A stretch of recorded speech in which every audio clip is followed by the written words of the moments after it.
Hey everyone, and welcome. Today, we're going to take a little virtual trip to a gorgeous French garden. We'll meet some cool people and pick up a few new French words. So, let's jump right in. Wow, just take a look at this place. Can you imagine being here? See that little bridge crossing over the pond? It just looks so peaceful.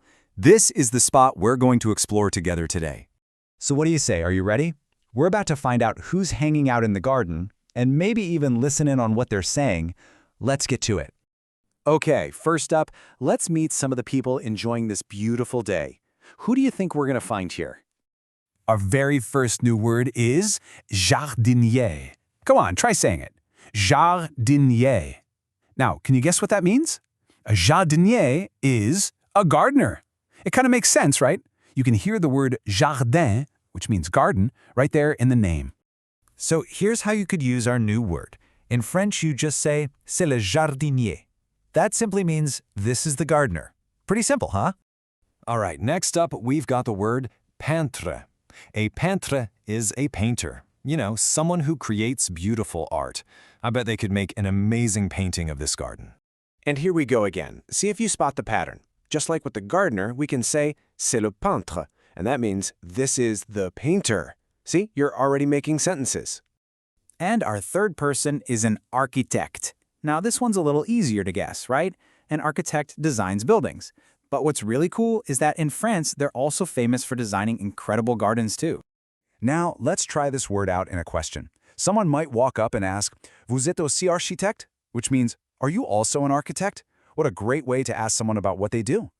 Okay, time for the next part. We've met a few people, so now let's do a little listening and see if we can catch what they're saying to each other. Okay, listen closely to this phrase. Fais attention. You might hear someone say this if another person is, maybe getting a little too close to the edge of that pond. So fais attention is just a friendly way to say be careful or watch out. That's a really useful one to know. Here's another phrase you would definitely hear in a beautiful garden. Someone might look all around them with a huge smile and just say, J'adore les plantes. And what does that mean? It means I love plants. I mean, that's the perfect thing to say when you're surrounded by all this amazing nature. J'adore les plantes. You know, a garden like this might remind you of some really famous paintings by an artist named Claude Monet. So let's learn a tiny bit about him and practice some French dates while we're at it. So here's a quick look at Claude Monet's life. He was born, or naissance in French, in the year 1840. The way we say that year in French is 1840. He died or more in 1926, which is 1926.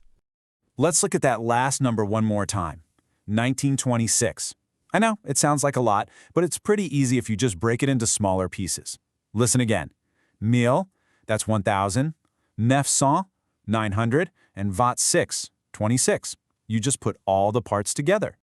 We have learned so ofts today. Before we go, let's do a really quick review of all the important new words and phrases we picked up in the garden. All right, lightning round. We met a jardinier, the gardener. We saw a peintre, the painter. And we talked about an architect, the architect. We also learned to say fais attention, which means be careful, and j'adore les plantes, to say I love plants. You all did an absolutely fantastic job. And that's our trip to the garden. But I've got a final thought for you. Using what we learned, what other things do you think you might see or hear in a beautiful French garden?